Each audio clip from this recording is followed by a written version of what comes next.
What's up, everyone? Welcome to another edition of the best women's boxing show, period. I am Cynthia Conte. And I am Jeandra LaBeouf, and we are back for another Sunday of boxing talk. And I'm very excited about our guest today because we are going to talk about what everybody talks about every single day. And who better to have than editor-in-chief of Ring Magazine, Doug Fischer. What's going on, Doug? Hey, I feel like I haven't seen you in a while. Yeah, it's been a while. While. My first time on this show, correct? Absolutely. Yeah. Thank you for having me. Thank you. Absolutely. The last time I think all three of us were on there, it was during COVID when Jeandra hosted a COVID meetup and then she disappeared. And it was I vaguely remember that. Was that 2020? Man, those COVID Zooms were so fun. I was face down in the grass. Like I had a blast. It was. Oh, okay. Yeah. Like too fast. Yeah. Okay. Yeah, that was the last time we were all on it. Like Jake, John, like a bunch of us. And I'm like, cool. Yep. I'm like, where'd Jeandra go? Man, I was paying homage to the earth. She was like, you know how they a tree hugger. She was a grass hugger at that time. Was grass hugging for a couple hours. Yeah, I've been there. Well, Doug, welcome to our show. Ring Magazine now being bought by Turki Alalshikh. It was Oscar De La Hoya sold it, and it was in hiatus for 2 years. Did I ever think maybe like 2.5 years? We went to print once during that period. We printed a magazine out just before Terrence Crawford versus Errol Spence. Oh, but other than that, from October or November of 2022 until the end of 2024, the Ring was primarily digital only. It was a monthly. It wasn't even. We weren't even going every month, as a matter of fact. We would skip a couple months or whatever, but it was almost 100% a digital publication, which was cool. There's like less pressure with digital. There's less money involved. The deadlines aren't hard. If you screw up, you just go in there and fix it, which is it's just like a huge weight off your shoulders. But at the same time, it's just not the same. And I'm like, I don't know if you could see around here, but I've got like books everywhere. I've got magazines. I got just junk. I'm a collector. You see this mess? No, you're a hoarder. You're a hoarder. Yeah, I'm a hoarder. Yeah. No, if you could see, like, from my perspective too, even this laptop is just sat on top of boxing books and books about comic books. I don't read any book or publication on my phone or via my laptop. I read obviously social media posts. I read individual articles. Obviously, I read those online, but I will not read a magazine. And I subscribe to a number of magazines, and there's always a complimentary digital subscription with it. I never look at it, whether it's PDF format or if they, sort of lay it out like in a HTML web format. It doesn't matter. I'll read a website, any article on any website that piques my interest, I'm going to read that. But I don't read, if there's a magazine that I know used to be hard copy or is also in hard copy, I want to read the hard copy. And I don't just want to read it. I want to consume it. I want to possess it. I want to have it, carry it around with me. And I don't want to throw it out. I want to save it. I want to collect it. So it's something very satisfying to return to print. As fine as it was, the Ring being digital only, the fact of the matter is it began as a monthly boxing publication, a magazine. And that's really its heart, even though it has as a brand, it has all these different branches, whether you want to talk about the website or its social media arms or, just as something to license, with merchandise and whatnot. It at its core, it's a magazine. I feel like the magazine needs to be in print for the brand to be at full power. That's a good jumping off point because everyone presumes to know there's always a lot of discourse about the print version of the magazine. Can you talk about, just in approximation, the cost of what it is to print a physical magazine? Because I think that gets lost on people. Paper, the graphics, the writers, the research. Yeah. First thing you got to do is buy paper, and paper cost depends on quality or what weight of the paper. If it's going to be really heavy and glossy, and the new magazine, I don't know if you've held it. If Oh, it's you've, beautiful. Jeandra, do you have copies? Because if not, I'll mail them to you. Mail them Yes. to me. I have some of the So older ones, but I this don't is have the the new latest one one. yet. So that when we left print, we were I think we were 80 pages plus the cover, and it was about the interior pages were 60-pound weight, pretty good, good, just standard magazine quality, maybe a little heavier than your average magazine. This is cover and interior pages, 100-pound paper. So at 96 pages, we expanded plus the cover. This thing weighs more than a pound, and all of these come with like an additional, like a supplement, like a poster. Mhm. We'll have comic books in the future. We'll have cards, you know what I mean, like boxer cards, collectibles, that kind of stuff. So when you package it, when you poly bag 100 pages at 100-pound page weight, it's more than a pound. And so now the cost that you're really talking about is the mailing and the shipping, because that's what affects, postage. How much you pay is how heavy an item is, how heavy a package, a parcel, an envelope is. So the cost is significant. There's the cost of the paper, there's the cost of the printing, there's the cost of the assemblage. So if you're talking about a magazine, okay, that's its own print run, and then the other print run is the poster that goes along with it. And then it has to be combined and polybagged, and that itself is a cost. And then you have the cost of shipping. It's like just shipping in bulk to like another country or to a distribution company or to a warehouse. And then there's the mailing, and the mailing is mailing this out, actually just taking it to the post office with all the labels on it. Um, there's the mailing out to the subscribers. Mhm. So all of that obviously comes with a dollar amount. And on top of that, there's the charges for the distribution company, getting it on into retailers and on newsstands. There's the cost for the subscriber service, customer service, all that stuff. So a lot comes with a magazine. And obviously, our new owner understands that things come at a price. He's dealing with boxing, and he's paying these fighters a lot of money to get the fights that haven't been made previously, that were, people just gave up on, like, okay, Tyson Fury's never going to fight Alexander Usyk, or Artur Beterbiev is never going to fight Dmitry Bivol. And he's like, yeah, they are. We're going to bring them to Riyadh.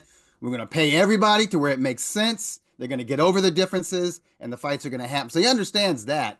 But this magazine is it's a pet project of his. It's a passion project. So this is not funded by the Saudi Arabian government like the Riyadh season boxing events are, or all those entertainment events, and sporting events that they're bringing there. This is his own money. Yeah, listen, he's got a lot of money, but just because you got a lot of money, I mean, some of the cheapest people I know are multimillionaires. Same. Like they Mhm. respect money. Like they don't want to be wasteful. And he's no different. I'm not saying he's cheap, but he's no different. He doesn't want to throw away his money. So, but he understands that comes at a cost. But I think most people don't really think about that. They don't think about, their customer service. Yeah, who's doing that? Yeah, just the costs that come in.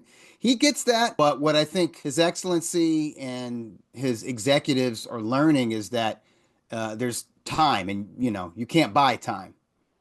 So it's not just the that printing costs money. Printing takes time. So he'll say, okay, you guys are going to come out with a February issue. That should come out in February, right? I'm like, well, we need, yeah, like maybe by the end of February if we finish the magazine before the start of February. You'd have to start it And like they're like, prior. Right. what do Yes. you mean by that? Like, well, you can't like send your final files to a magazine, to a printer on a Friday and Right. expect 20,000 magazines to be ready to go on a Monday. Yeah. A, Mhm. they don't work on weekends. B, it doesn't take 2 days. It'll take Yeah. a whole week. It takes even longer with the quality of paper that we're working with. Because when paper's that heavy, you can't put them on those gigantic rolls where it just kind of rolls off. It has to be like sheet fed. into these giant machines, almost like a giant, like the printer you have connected to your laptop or computer, where the sheets go in individually. It's kind of like that, but on like a gigantic level. And that takes longer. And then they chop it up and then they have to assemble it. And even the assembling of, the binding of those pages into the magazine, that's a couple of days right there.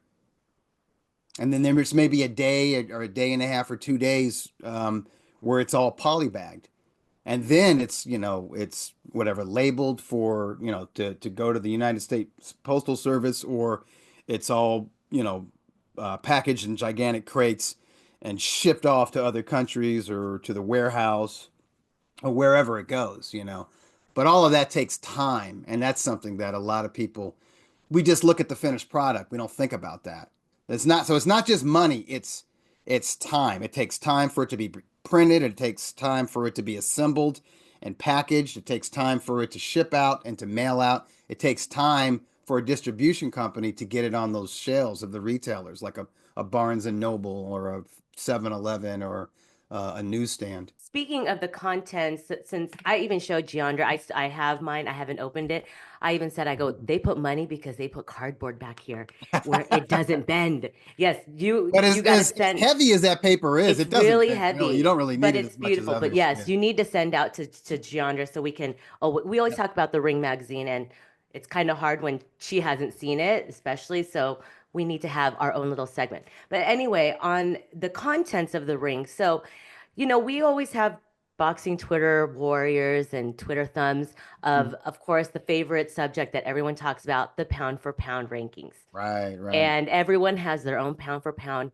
But Yeah. for people that are not familiar, because they'll watch other podcasts or other shows, and based off like ESPN's pound for pound and whatnot, the Ring Magazine pound for pound rankings are the ones that I always look at because it's the best of the best. It's like the belt. It's the 1 and 2 that fight for it.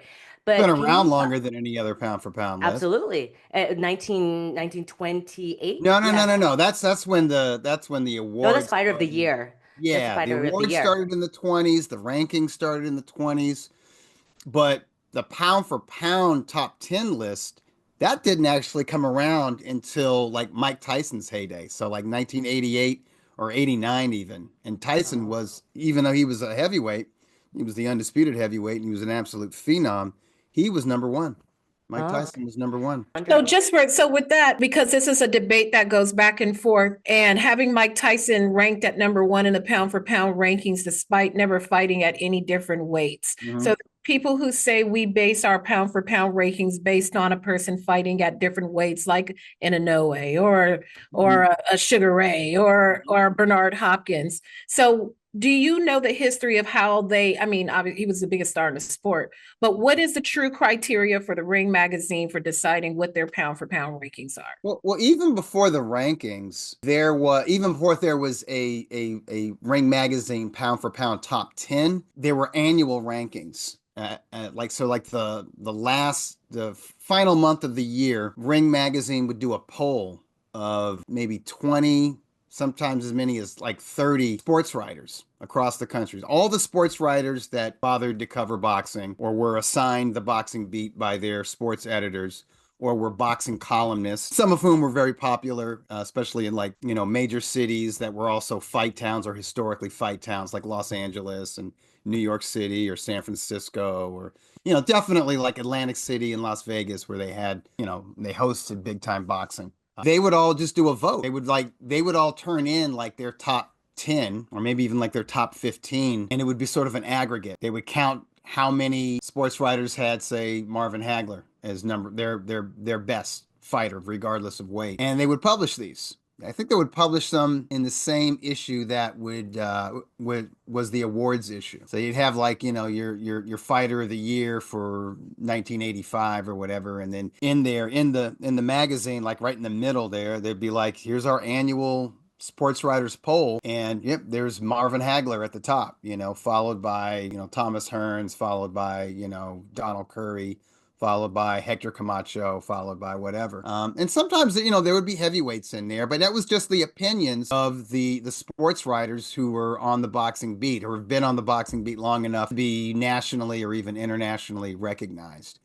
And so that's how you would know. If you want to know who, according to Ring Magazine, was #1 pound for pound prior to their publishing the pound for pound top 10 rankings, you look at the annual rankings. And in the early, in whatever, in the 1980, maybe it was Roberto Duran, or Sugar Ray Leonard. So it was probably Leonard 1980 and 1981 until he retired in 1982. And then I think maybe it was Hagler for the mid 80s or whatever. And I don't know who would have been after Hagler. Maybe by the time Hagler lost to Sugar Ray Leonard in 87, Mike Tyson is heavyweight champion, and he's on that run, and he's capturing everybody's imagination. I think there's a lot of folks that don't count heavyweights because it's supposed to be the whole point of that moniker pound for pound was to give the lighter weight fighters shine because they were all overshadowed by the heavyweight champion. So back in the 20s, it was Jack Dempsey. He was the biggest star in all of sports, let alone boxing. So if you wanted to give a top fighter at that time, somebody like Harry Greb, maybe you would say, well, he can't beat Jack Dempsey because he's a middleweight. He's not a heavyweight. But in a pound for pound sense, he's better than Jack Dempsey. Or he's got a better resume than Jack Dempsey. Or if you imagine a 200-pound Harry Greb, he would kick the shit out of Jack Dempsey. There's a lot of different ways of doing it. But that concept of the best fighter in the sport, regardless of weight, it even goes before the 1900s. So Doug, real fast, since you're talking about like older fighters, because some people will be like, who? Because there's a lot of new boxing fans. Sure. I'm looking at the pound for pound rankings right now. So you have Usyk, Inoue, Crawford, Beterbiev, Bivol, Canelo, Bam, and Tank. So we know Inoue, Bam, and Tank are at the much lighter weight classes. There is always that discussion and the debates of why is Usyk the pound for pound? I get it. 2-time undisputed, moved from cruiserweight to heavyweight, and in a short amount of time. And Inoue is Inoue. 4 but divisions, undisputed in 2 weight classes. And they go back and forth. And so, also just that eye test, super dynamic. The same thing that was working for Mike Tyson works for Inoue, is that when he lets those hands go, something happens. There's that added drama of being an offensive marvel. I think Manny Pacquiao had the same thing going for him.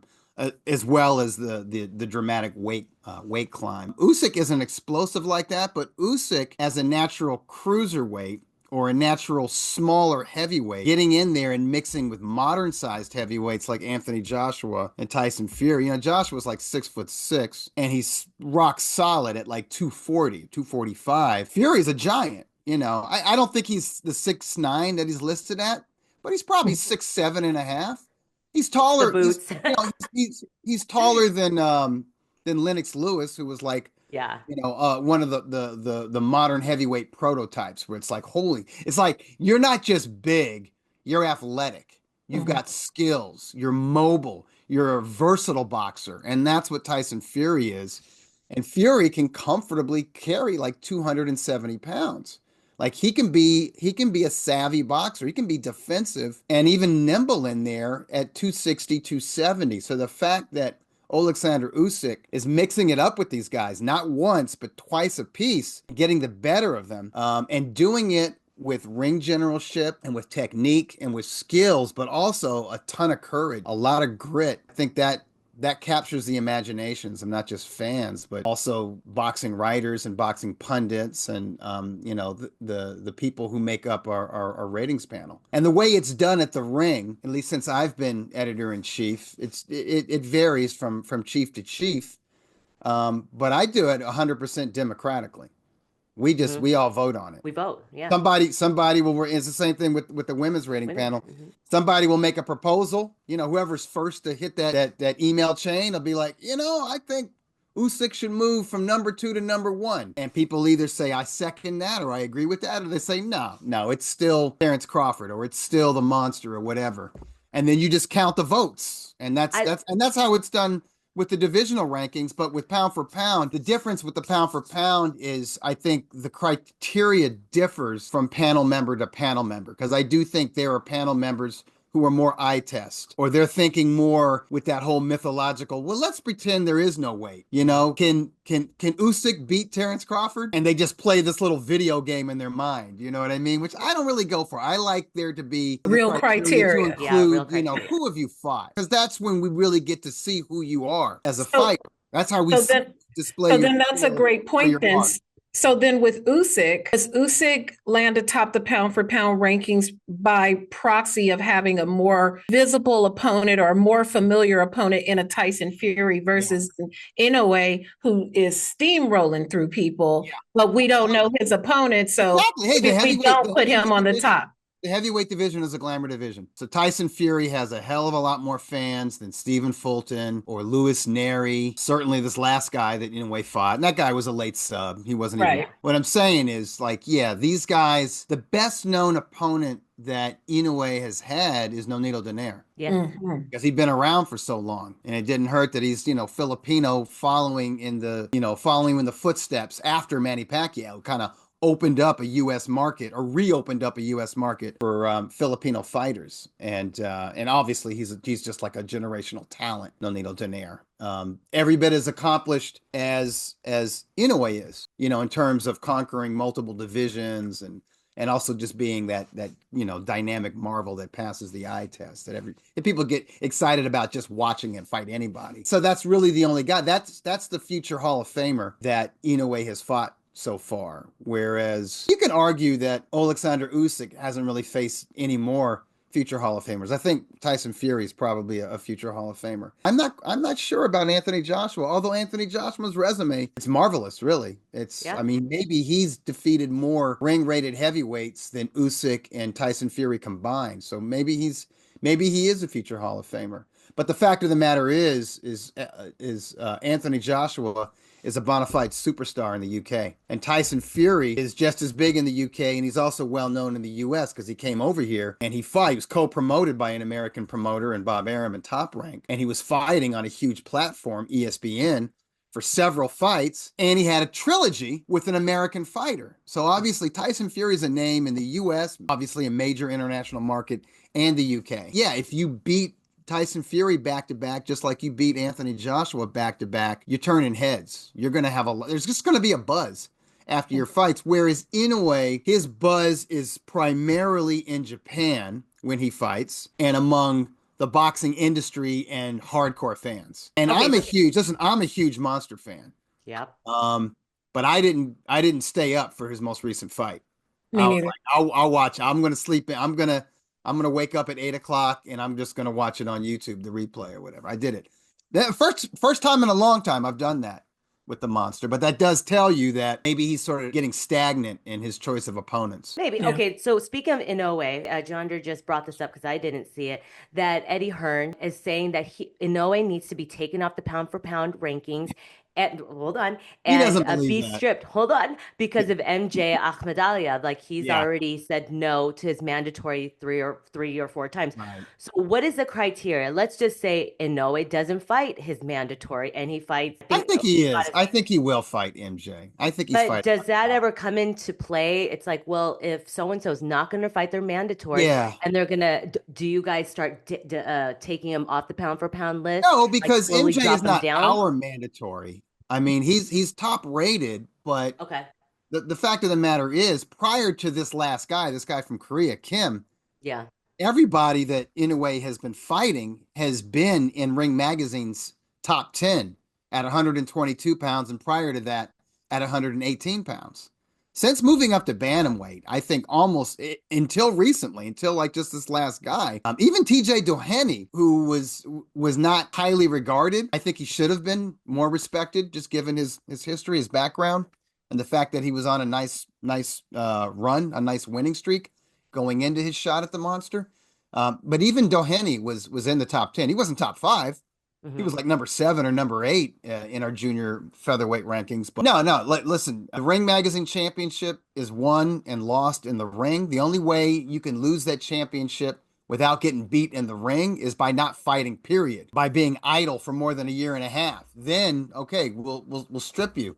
But fact of the matter is Inoue is probably the most active elite fighter out there. He's more active than any pound for pound rated fighter since Canelo Alvarez fought like 4 times in a 12-month span when he was unifying the super middleweight titles. I forget which years those were, but anyways, remember he fought Callum Smith in a December. Yeah. And then he had like an easy, he fought that Yildirim guy, and then he fought Billy Joe Saunders, and then he fought Caleb Plant. Mhm. And it was all like from like a December to a November. And so, but since then, the most active pound for pound rated fighter is Inoue. It's him. He's talking about fighting 4 times this year. Yeah, And that's he typically does. No other elite. When we he say elite, could. we're talking about the cream of the crop. We're not even talking about title holders, champions, even unified. Yeah. We're talking about the men and women who are in the pound for pound, and nobody else is doing it like that. So no, we wouldn't, what will happen if he continues, if he doesn't fight MJ and he doesn't move up to featherweight, I think his status at pound for pound will drop, right? So let's say Terrence Crawford, if Terrence Crawford beats Canelo Alvarez in September, right? He'll probably jump to number 1, because he's doing something in the ring. He's challenging himself. He's fighting somebody that people say, you know what, you might lose. You might even get knocked out. That's what moves you ahead. Inoue has made moves like that in the past, but it's been a while. It's been a while since the Fulton fight. That was a bold move. That, your very first fight in your new weight class, you're fighting a unified champion and a guy who's the consensus number 1 rated junior featherweight by all independent rankings groups. So that was a big move, but that was a while ago. That was June of 2023. Yeah. June, July of 2023. Yeah, so it's been a while. And I'm not saying he's been fighting chumps since then. Tapales beat MJ. So obviously he wasn't a chump, so he defeated Tapales. And Luis Nery is very dangerous, 2-division champion, a guy with a lot of fights, dangerous guy with the punch, the guy who won the fight of the year the previous year, so a dangerous cat.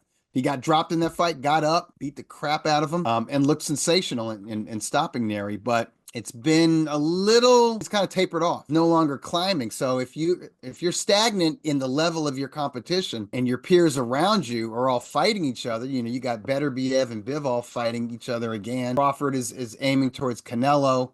Usyk, he's the 2024 fighter of the year for a reason.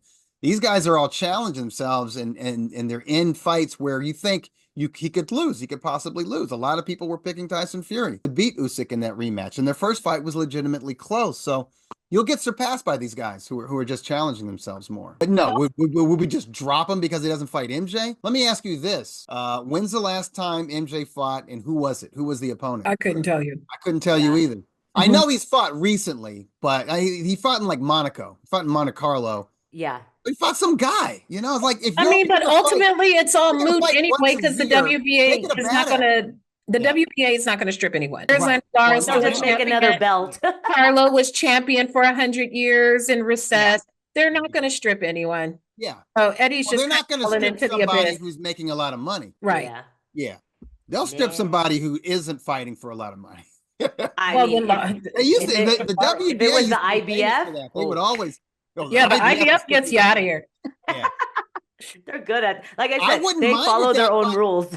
I wouldn't mind it that much if the mandatory challenger in the IBF was better. But a lot of times they're stripping these unified champions or these undisputed champions. And you say, well, who is that? Who's the mandatory? Some guy named William Skull. Canelo, for Canelo. I'm like, IBF, I be fighting. That's what they're telling you. I be fighting. Because if you don't, your belt is getting up off you. Yeah. And that's for sure. On the note of that, I had thank you, Turki Alalshikh. He actually put on the inaugural Ring Magazine Awards in London, and you were there for it. Beautiful. I wore a tux. Great. You wore a tux. Unlike some other people who should have dressed up a little bit, just saying. I even said Doug was there wearing a tuxedo. I know. But for that to even come to fruition, I mean, the magazine's there. And that quickly. It was He fast. bought the magazine in November. And in December and January, we have printed issues of the magazine and our very first awards ceremony where we're actually presenting awards in a lavish, opulent, sophisticated, classy gala. It was like the boxing Oscars. We were in London or like out the Greenwich area of London, and this place that they held it at, it's called the Old Royal Naval College. Yeah. And this place is like over 300 years old, 100-foot ceilings. The ceilings are painted like the freaking Sistine Chapel. They're these giant, they look like maybe they're marble. I don't know. These giant concrete pillars. So you get this Roman Empire feel. Yeah. But it was like, No, it was opulent. It was a true black tie affair. It was formal. There you go. It was the formality of it was because they had a relaunch celebration in Riyadh a couple days before the Usyk Fury rematch, and that was awesome. You know, folks dressed up, but they kind of had fun with it. That was sort of like a more modern feel. It was definitely more of a celebration. And on January 11 in London, it was more of like, let's honor these fighters and the best moments of 2024, and let's do it like the Academy Award. And the fact that they were able to do that so soon after he purchased the magazine was So Right, for money. people who are on the fence about purchasing a subscription to Ring Magazine, given that we're in a digital era and things are constantly changing, what is the primary content going forward of Ring Magazine? well, Is the it best, definitely the pictures, best profiles? writing. Yeah, What's going to be in it? it's going to be history. It's going to be veteran writers who have been there and seen that and have perspective, and through that perspective, they've got some critical thinking. It's going to be different perspectives of hot button issues in boxing. Definitely what's trending, but the fact of the matter is the Ring Magazine is part of boxing history. It's the one American publication that has chronicled boxing for more than 100 years. So we're always going to have that kind of like historical perspective. We're not going to forget about yesterday. We're going to give you like a broad look at today, and we're also going to, have an eye towards the future. It's going to be like the best photography. It's going to be the best artwork and illustrations. That's something that His Excellency Turki Alalshikh is really into is artwork, and a variety of art. So you're going to see a lot of illustrated covers by some really amazing artists, and it's always going to come with something. You're going to get like a poster, like I said. You're going to get like trading cards. You're going to get comic books that depict the fights, or depict fight fiction even, and they're going to be instant collector's items. So if you go to eBay now and just like look up the Ring Magazine, the December 2024 issue or January 2025 issue, you'll see what it's going for. It's going for a lot. Like last time I checked, it's been a few days. The January issue was going for like between 80 and 100, and the December issue was over 150. So are these So they limited prints? They are limited prints. Yeah, Oh, okay. we're not printing. It's not like we're printing 50,000. Now we will likely get to 50,000 and 70,000 print runs, especially once the distribution kicks in. But for the time being, they're going out to subscribers and sort of limited mailing lists. They're not on the shelves yet. The new website just went live on What, are January. you planning to put it on the Congratulations. shelves? Yes, we are. Okay. Yeah, Yeah. yeah. In America, in the UK, and in other international markets. So tell me this, Doug. We had heard grumblings for years now of a sale of the Ring magazine. So when did you get the call that it was really real, that the magazine was sold? And what was I your didn't believe it was real. conversation like with Turki? I didn't believe it was real until it was done, because I've been down that road like 4 or 5 times since I've been with the magazine. There's been groups, there's been media groups, billionaires that are into boxing and have always wanted to own the ring, right? There's been a lot of different types of folks that wanted to own the ring for different reasons. Most of them never got anywhere. But a few of them, they got pretty close. And I'm going back when Richard Schaefer was still CEO of the company and all. I remember, and I wasn't involved in this, but there was this group headed up by some Australian publishing company or media company or whatever, and they were serious. They wanted it. They were going to offer, considerably more money than Oscar paid to buy the ring. It got yanked off the table at the 11th hour. That happened again with another potential buyer who actually circled back. He tried going through some of the executives that Oscar had employed at Golden Boy at the time. They thought it was a done deal, but I guess nobody had bothered to tell Oscar about it, so that got squashed. And then the dude, so he backed off, let things cool down, and he circled back around to Oscar.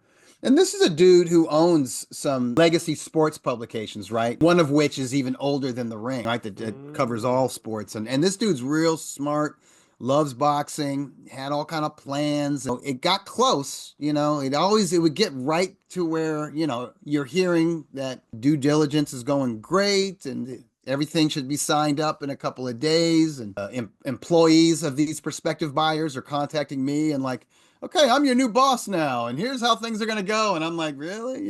Like I'll have dinner or lunch with them or whatever. And they're talking like it's a done deal. And I'm just sitting here looking at them like, has your boss actually sat down with Oscar? And he's like, no, but he's going through different people. And I'm like, yeah, okay. I mean, go ahead and tell me how things are going to be run now. But until it happens, I'm not going to believe it's happened. And they never happened. They would just get yanked. And I think it was just Oscar, that fighter's pride. It's like, he's not a publisher. So he's like, what do I do with a magazine? But as a fighter, he remembers how much that meant to be in the magazine, to be in the rankings for the first time, to have that first feature article, to be on the cover, to be fighter of the year and on the cover with the fighter of the year belt, all that stuff. And I mean, I think he really loved the publication. He got a thrill, got a kick out of owning it. But I do think there were periods of time where he's like, what am I doing with a magazine? You know what I mean? Like your hands are full as a promoter. Your hands are full with the boxing business. But then when somebody wants to buy it and they're telling him of all these ideas, he's kind of like, kiss my ass. You think you can do a better job than I've done?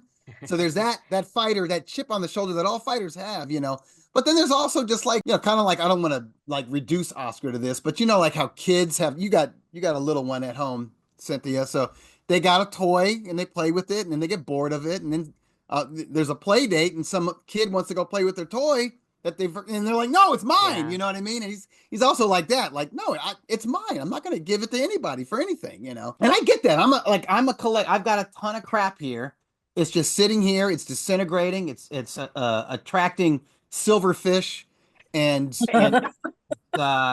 it's literally deteriorating. And it's like, I won't throw it out. And if somebody offers to buy it, I can't let go of it. Like that with my comic books. I'm like that with these old boxing books and magazines. I'm like that with these little figurines. I'm like, no, it's mine, And I think Oscar had that. Well, you called me a hoarder. Like he had a hoarder's mentality when it came to the ring. Like, no, mine. But I think was able to pay him what he wanted to be paid.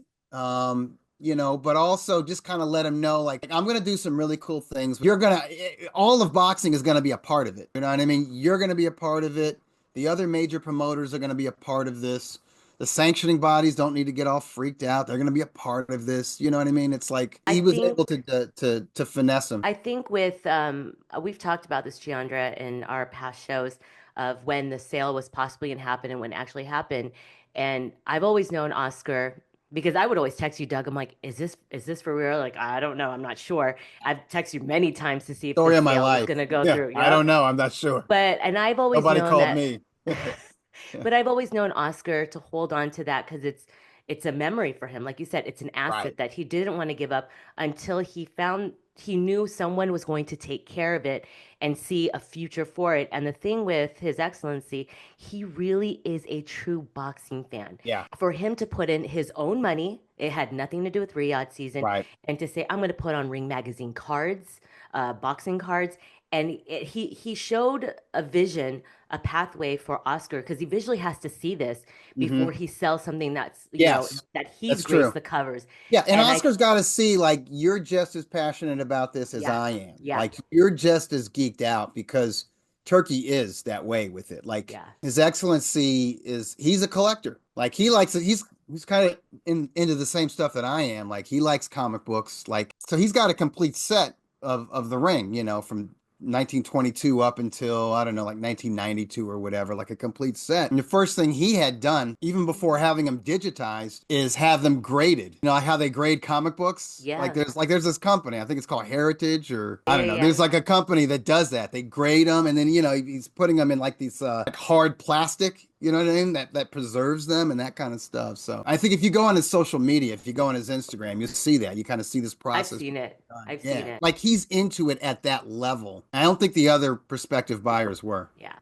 They were talking other things. That's a great segue then. So then the magazine, and they're going to be ring cards. So what is Turki? What is he? Is he a promoter? Is he a benefactor? Not a We know he promoter. is. I mean, yeah, I His think you could call him. Excellency. I think So you could what call him is a he benefactor. exactly to the sport? I mean, to me, Today?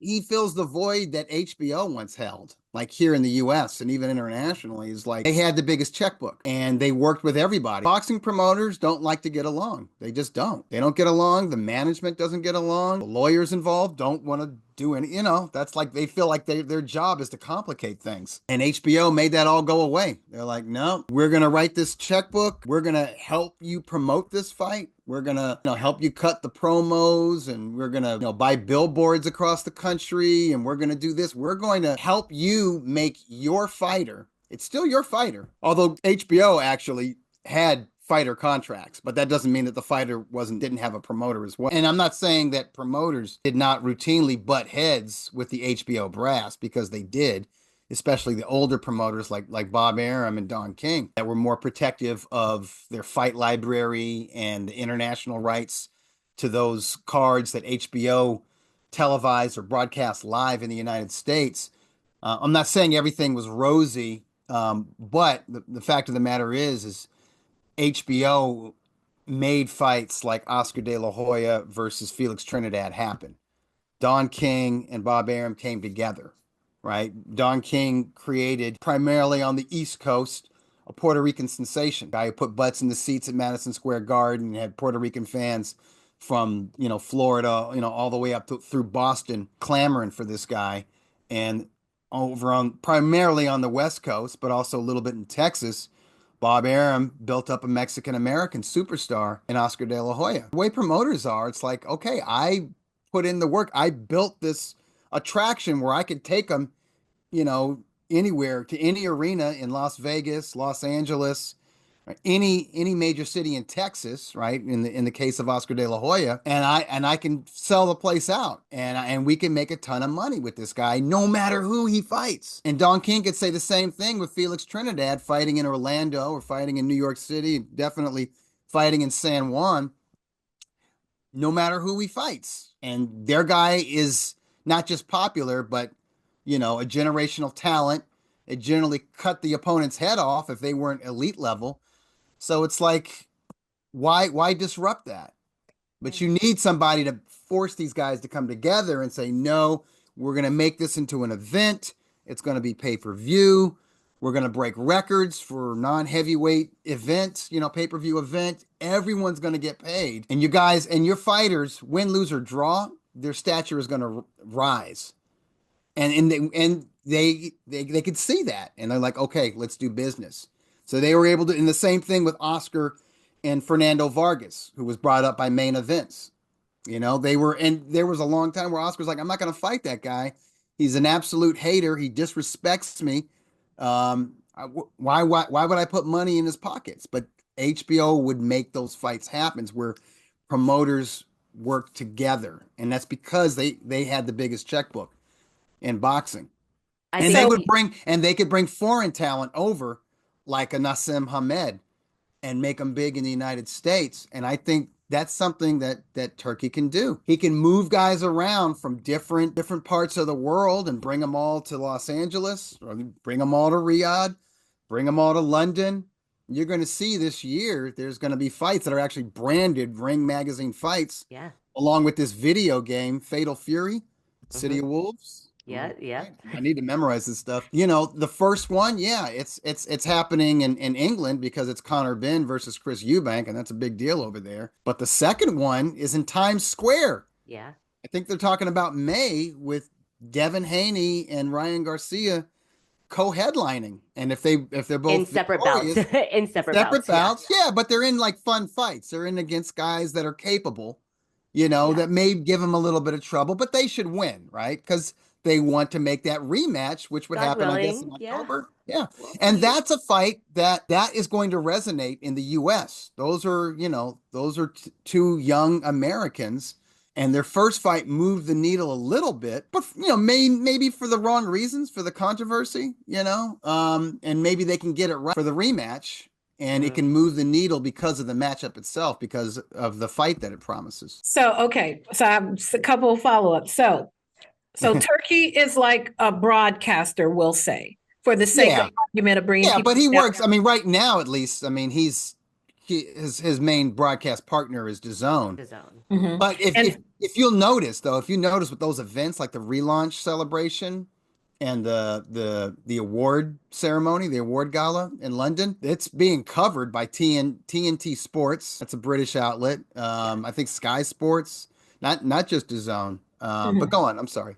Oh no, it's okay. But he has his, and we know he has his top 5 that he likes to deal with. Joshua Fury, Crawford, Beterbiev, and Francis Ngannou. None of them have Ngannou. None of them have fighter contracts. There's no fighter contracts between the fighter and he has no fighter contract. And during, the entire week and weekend of the Ring Awards, he's having meetings with all of these fighters who were not receiving awards, fighters who were not even nominees. Yeah, we saw Tio's photo bomb. Crawford was there. Teofimo Lopez, he was there. Shakur Stevenson was there. And these guys, Stevenson is with Eddie Hearn, and Teofimo Lopez, even though it's a love-hate relationship, he's still with Bob Arum. Canelo's a free agent. And so is Terrence Crawford. But they're not like Riyadh season contract fighters. It's like a fight by fight basis, or sometimes they can work out like a 2 or 3 fight plan. Like Inoue. Right. Well, he's a Riyadh season ambassador. But I think so he's Crawford is not. He's pushing that brand in Japan. He's still a top rank and Mr. Ohashi fighter, though. Oh, okay. I didn't know there was a difference. But he might, by the end of this year, he might be fighting in Riyadh. He might, I think if he fights Akhmadaliev this year, that's going to be a Riyadh season fight. So he's supposed to fight in Vegas. Okay, go ahead, Jay. Go finish. No, and so then how do this branding of a Ring Magazine fight, like my brain is kind of, I'm not sure how to put it together. The branding of these Ring Magazine fights, like what does that mean? Like all of these branded Ring Magazine let's just say like we're a sponsor. Like just say it's just on one part kind of like branding it with a video game. That's how old I am. I call it a video game. What is it? I don't know from Fatal Fury. I look at Fatal Fury and I'm like, oh, Mortal Kombat. That's what it is. That's because I'm older. I don't really play these games anymore. But gaming is like that has a bigger audience than the film industry or anything on television, anything streaming, whatever, like gaming. So, and it's a younger demographic. Stuff like that, and taking the fights to Times Square. Heard him talk about a London Bridge fight. You know what I mean? Kind of outdoors in these like sort of like historical landmarks. You know what I mean? Like that's kind of like creating attention outside of the actual matchup. The matchups are going to bring the fight fans, but to kind of get it out there or to just sort of pique the interest of people who aren't already longtime fight fans or hardcore fight fans, I think His Excellency is going to be making these moves. You certainly shouldn't think of Conor Benn versus Chris Eubank Jr. as a Ring Magazine promoted fight. We're still a publication. It's just instead of like Corona beer, you're going to see Ring Magazine all over the place, as well as this game, Fatal Fury. It's I'm pretty sure it's Eddie Hearn is the promoter of that event. He's at least the co-promoter because he's got Conor Benn, and I don't know who's going to be the promoter in Times Square in May. My hunch is that it's going to be Golden Boy Promotions. I think Ryan Garcia is probably going to be the headliner, right? You got to figure Ryan's going to do a lot to promote this, fighting Rolly Romero. Those guys are going to that might be more interesting than the fight. You know what I mean? Like the press conferences and all. So promoters are there. They're going to do what the promoters do. But if I have to label His Excellency, I think it would be benefactor. HBO was, his home box office, but it was like home benefactors. I know sometimes with the Ring Magazine having a card, some might say the ring belt is on the line. Like for some people that just don't understand, it's not, people just won't see it as just, it's a card. Ring Magazine sponsored. Can't wait to see this ring card. We can't wait to see it. I know Jeandra is going to be going to Times Square. Can you bring some to Vegas, Turki Alalshikh? We would love. I think definitely. Yeah. I think if this Canelo Crawford, I think it That's will. going to land in It's Vegas. going to be in Vegas To move Stadium. the needle. I think they want to make a profit with this. I think, I'm guessing if I could be wrong. I'm thinking it's going to be T-Mobile Arena. T-Mobile it is. The tickets are not going to be cheap. No. I think it's going to do, a tremendous gate. But I definitely think the pay-per-view is going to kick ass, especially if it's priced the way His They're pricing it Excellency now. other pay-per-views. $19, Yeah. $22. Yeah, it's going to do really, and I think it'll do tremendous business like in sports bars, cantinas, that kind of thing. I think the closed circuit, I guess maybe they'll call it that. Closed circuit revenue will be considerable for that fight as well, because I can't think of a bigger fight, a North American fight. Obviously Canelo brings Mexico attention. He's been fighting in America for half his life. He's not just the biggest attraction in the US and Mexico. He's the biggest attraction in North America. But Terrence Crawford is just so respected within the boxing world. And he's from the Midwest. He's from Nebraska. He's an Omaha guy. It's not hurt that he's African American. I think a lot of athletes from other sports, they're all going to be Team Crawford. You know what I mean? And I think there's going to be a lot of really fun debate leading into that. I think a lot of pundits are going to kind of roll the dice and say, I think Crawford's got this. He's going to shock the world. He's going to make it look easy, or, whatever. I think he can make it competitive, at least for half a fight. Do you think that if Canelo does a 2 or 3 fight deal with Turki Crawford, do you think one of them will be David Benavidez? No, I don't. I think, I think Canelo has reached that Floyd Mayweather Jr. level where he's like, I've proven myself. I have a Hall of Fame resume. I had a Hall of Fame resume almost 10 years ago. He's looking at Benavidez. I think the way Floyd Mayweather looked at Antonio Margarito, he's tall, he could take a shot, he's a pressure fighter, and he's a volume puncher. Canelo is like a counter puncher. He doesn't deal in volume. And he's very strong. He can walk guys down who aren't as strong as him, but he throws like one punch at a time these days. He's not the combination puncher he was, and he was never much of a volume puncher. And, Mayweather, he was very efficient. If he could win a round throwing 12 punches, he wasn't going to give you 13 punches, and at least not when he moved up to welterweight. So looking at somebody who's not only a pressure fighter that you can't hurt and you can't discourage, who's a volume puncher, that's hard. That he's going to smother you. It's hard. Boxers need room to operate. They need time to think and room to operate. And hard pressure like that, it's all wrong for them. And I just feel like Canelo's reached that stage, just like Mayweather, where it was like, yeah, I could fight you, but I don't need that headache. I don't need you in my face for 12 rounds. So Canelo will fight in May, Cinco de Mayo weekend. It's William Skull, who, he picked up that IBF title we were talking about that was stripped from him last year. And then September, it's the big showdown with Terrence Crawford. And after that, who knows?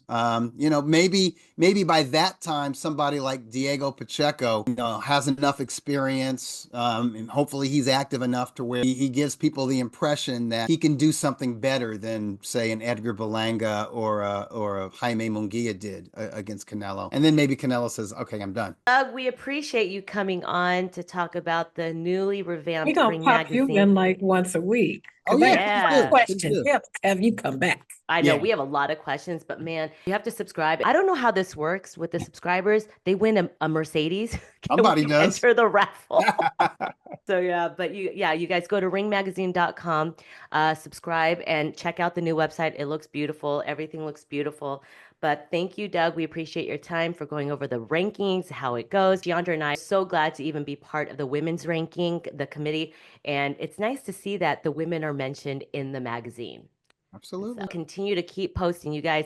Doug posts when it gets really, really close of the rankings. He posts the email chat of who's voting and why people vote for this. And I remember Diego did that with ours. I think I don't remember which fight, because we were going back and forth on who should be moved up. But yes, all in the spirit of transparency. Yeah, and democracy. Absolutely. For sure. All right. Any final thoughts, Jay? No, I appreciate you coming on. We're going to see how this plays out. The buzz around what's happening with Turki and what he's creating for boxing is very exciting for boxing fans. You know, they keep trying to push us below the fold. Hopefully we'll get back above the fold and become the premier sport. And based on what they're saying about the NBA and other sports and declining viewership, it's a very attainable thing. So that's very exciting. It's going to be an eventful 2025 for sure. God, and it's just beginning. It's just beginning. We're getting fights, the best fighting the best, and one of those best fighters has to lose. I love that quote from Turki. I love it. All right, you take care. Thanks, Doug. Stay on, Jay. Okay, Have me on bye. again. Thanks. Yes, bye. Well, that was a lot to take in from Doug Fischer. I mean, he's really such a nerd, like a savant. Besides a hoarder, but he really, Wow, got a lot of shit. yeah, when he Got a lot of shit. At first, I thought I looked like a. At first, I'm like, in my mind, I go, is that like a 1980s Apple computer, like the box computer? But then I think it was a degree on top of books and papers. When he said the silverfish were coming out, I'm like, such a writer, true through and through. Interesting questions that you asked about Ring Magazine and what Turki was to Ring Magazine besides the owner. But hey, we're all getting fights. No one's complaining. They're all getting paid very well. And we're going to get to see fights in like really cool areas or historic areas. Now on to our run it back. Diego Pacheco versus So Cold Nelson. We were texting and I didn't know how this fight was going to happen. I remember when we talked to Coach Red, I said, I want an all out war. He's like, we're going to box. I saw war at the very end. What did you see? Because I was seeing it from a different area and I was kind of looking because there was a spotlight in the middle. What did you see of that fight? It was a very competitive fight in the beginning with Steve Nelson came out strong and he was dominating those early rounds. They had the right game plan. He was fighting at the right distance and was landing some big shots. And I don't know when the shift switched, but as the middle and later rounds came on, Diego Pacheco just changed the whole thing up and just found him with the uppercut, with the just some really, really hellacious blows and really bounced the momentum back on his side. So looking at it from ringside, you know, like you mentioned, we were texting and seeing a cut and Steve Nelson got cut and the other things. What were you all discussing in the media row ringside from your perspective? What did you look like from you guys? That's actually a really great question because I was sitting next to Steven, Anthony Saldana, and Lily. And we're at the very beginning, we're like, okay, they're trying to feel each other out. And Nelson was very twitchy at the beginning. I didn't know if it was nervous energy. We noticed that Diego wasn't jabbing and he wasn't loading up on his punches. And maybe it could have been because he was trying to figure him out. And then I think it was when the cut happened and I text you, how is it affecting him? And that's where I believe the shift went down. Little did I know that the last two rounds, you know, a little too late, is when the battle happened. And I could see Crawford in the thing. And I put up a short that he was coaching him like double up on the left hook, double. And then I saw a post, I think Matchroom posted it at the post fight. He said, I was telling you to throw a double hook. Nelson said, well, I heard you, but I couldn't. He was phased by the cut. I was a little afraid to go in there because he was going to counter me. So he was very aware. Would it have been different if it got cut? Maybe. Pacheco's performance got better and better. His power grew. And I kept saying, this fight might end in an uppercut that he kept throwing. I mean, that thing was coming from hell to heaven. Seriously. And then the right hand found it on Nelson's face. They showed true heart. They showed true power. And even Bomac commended. He even asked during the presser, he's like, what did you feel like when you hit Nelson so hard and Nelson was coming back? And Diego's like, I knew it. He's tough, but I just knew I couldn't stop. So that was like the consensus of what we were all saying. It's like these two are really taking the shot. When is one going to keep double up? Is Diego going to go for the knockout? Because all I kept thinking in my mind is Coach Red is like, he says he's going to box. No, these two are trying to knock each other out. Absolutely. You know, when they were putting the camera the in-ring cameras during action, that's a very interesting point about not doubling up and not following up on his punches, because you could see like once Diego Pacheco figured out his timing with Steve Nelson, he would just kind of stand back and admire his work, like just a ba, ba, ba. And I'm like, why are you wasting time? Finish it. And then in the post-fight in-ring interview for TV, Steve Nelson said, once I got cut and the blood got in my eye, messed up my whole game plan, took me out my whole game plan. Yeah. I see that. I mean, I can understand that because you're worried that they're going to keep punching the eye, and you're worried the blood's going to come into your eye. You're worried that the fight might get stopped. It's such a shame, but it's boxing. It happens. He did fight his heart out. The last two rounds were just hellacious. I Mhm. didn't expect it, and I could see Diego looking at the clock. I'm like, stop looking at the clock. That last round did feel like 5 minutes. It was so good. Yeah, I enjoyed that. Terrific. That was a good matchup. Steve Nelson loses his O. You're gonna lose to someone, it's in a war like that. Mhm. Pacheco is supposed to be in line for Canelo, but then I thought of Berlanga versus Pacheco in LA, Mhm. at StubHub, Dignity, Puerto Rican versus Mexico. That's the fight Mhm. that should be made. Do you think Eddie Hearn would make that fight? They It's a are very under. do hey, they're his guys. It's a very doable fight, and they like doing historical type things. So hey, Do you think the money? Because Berlanga said, "Oh, he's only getting paid $200,000 a fight." Berlanga, like, no one, not everyone gets the Canelo lottery ticket. You happen to get it, but I don't know. He might think it's beneath him because Pacheco's dangerous.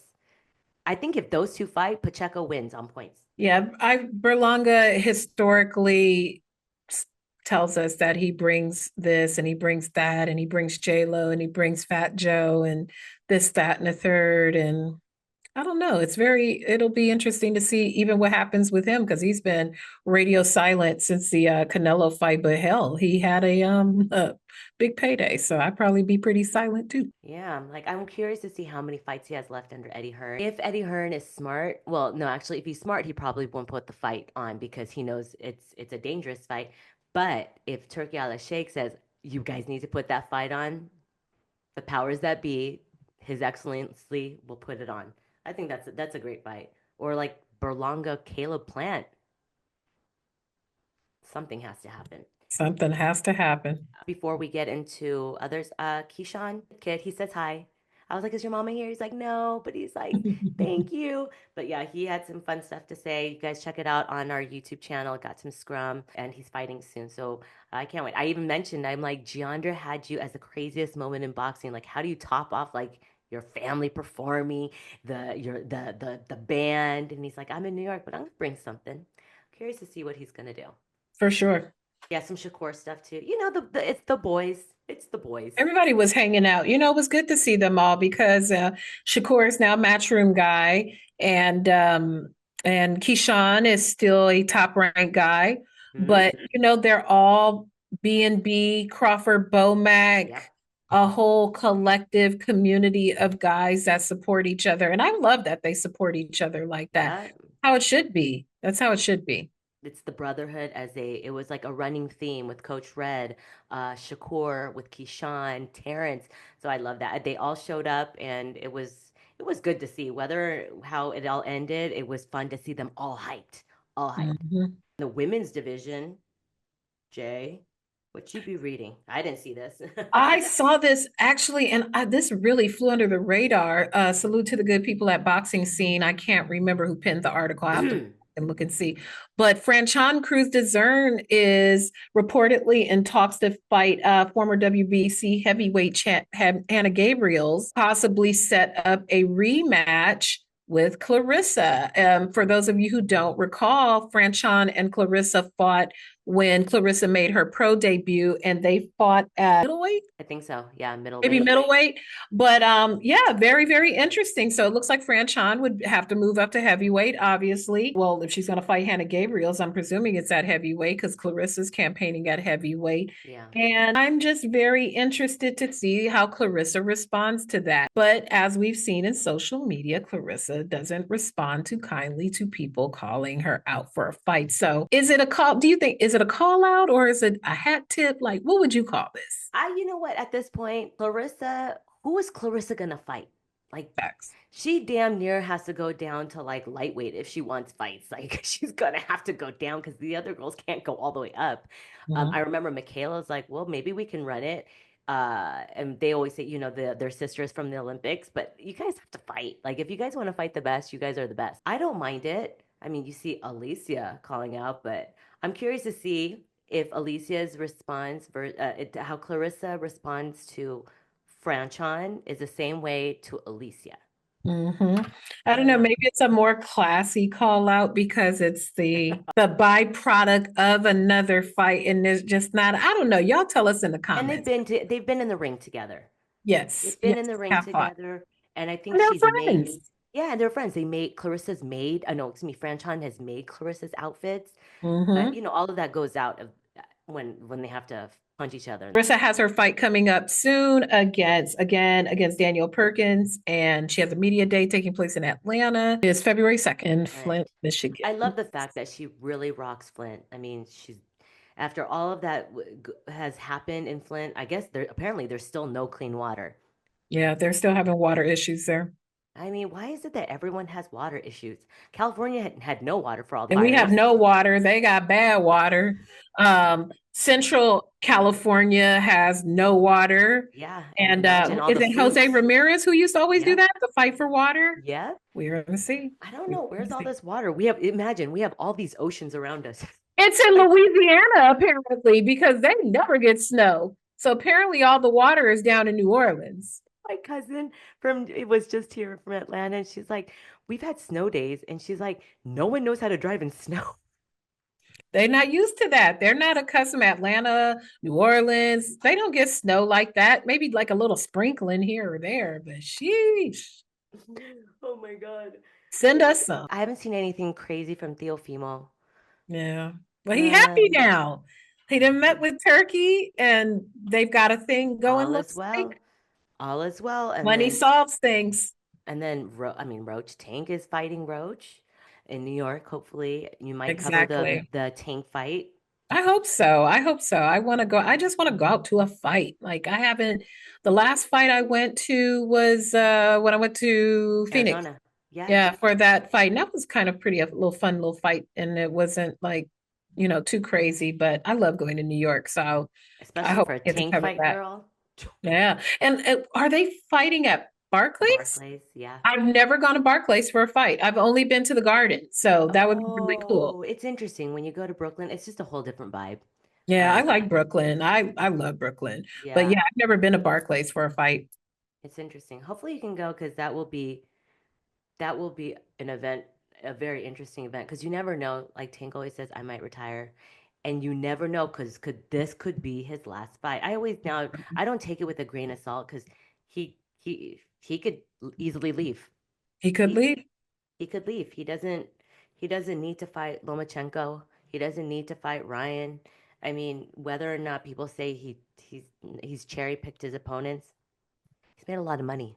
Yeah, I mean, and it seems like just in these later years that he's become more more into his parenthood and doing therapy and all the things that he said. He doesn't, I'm not pocket watching that man like that, but he doesn't just seem outside like that, squandering his money. So I'm sure his money will go long.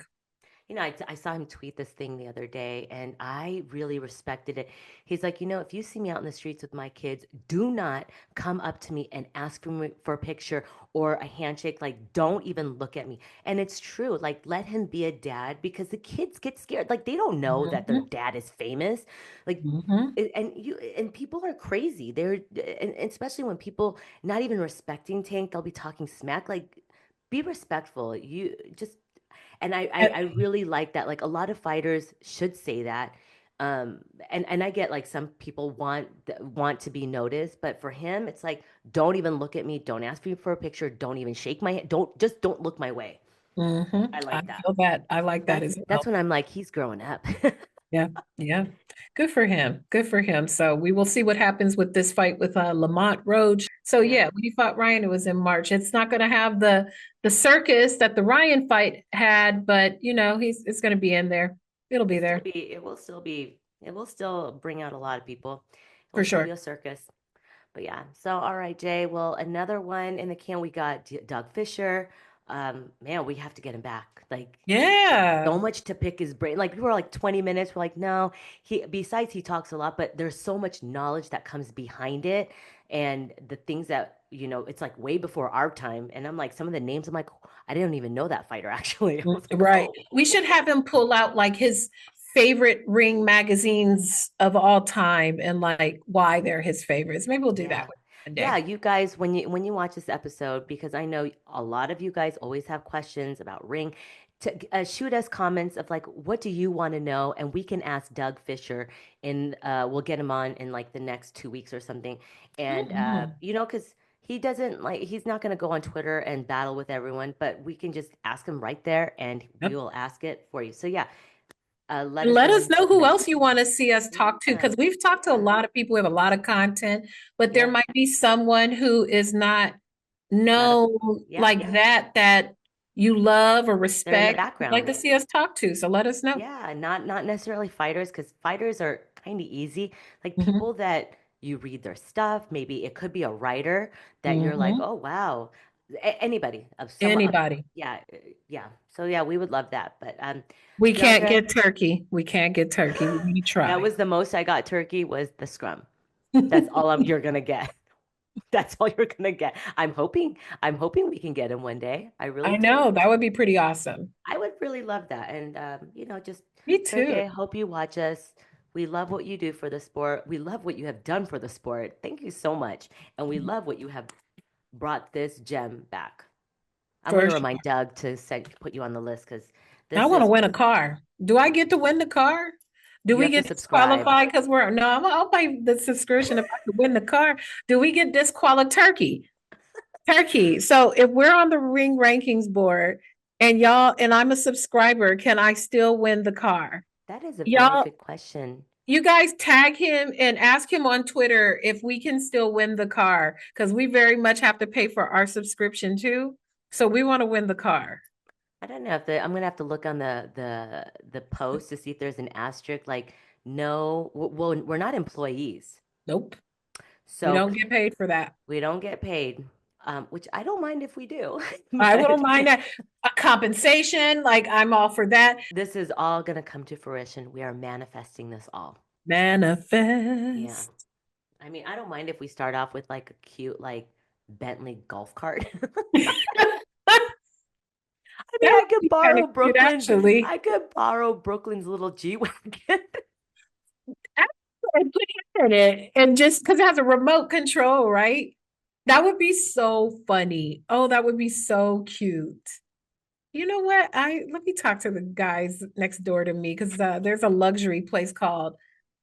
So we'll it's called BWBSP, and they specialize in wrapping like celebrity cars and stuff. Ooh. And I'm not going to say the name of the place, because then y'all gonna know where I work. But I'm gonna tell you, Cynthia, offline. Okay. Check out all the interviews that I got this past week. Eddie Hearn. Did you see? I don't know if you've watched it yet, Jay, but I talked about it tonight. The Adonis, Anthony Joshua. I thought when Dougie was saying like, you know, Joshua's kind of tall. I was like, hey, Jay, Adonis status.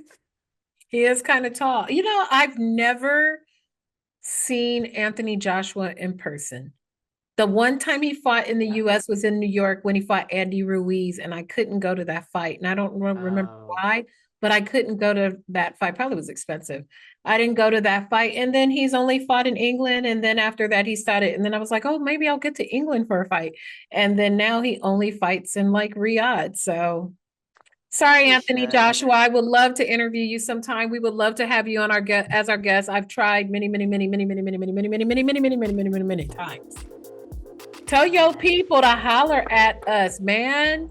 Holler at us. We want to interview you. Yeah, because Eddie Hearn said it. I'm gonna just give a little slight. He's looking possibly to retire this year. Yeah.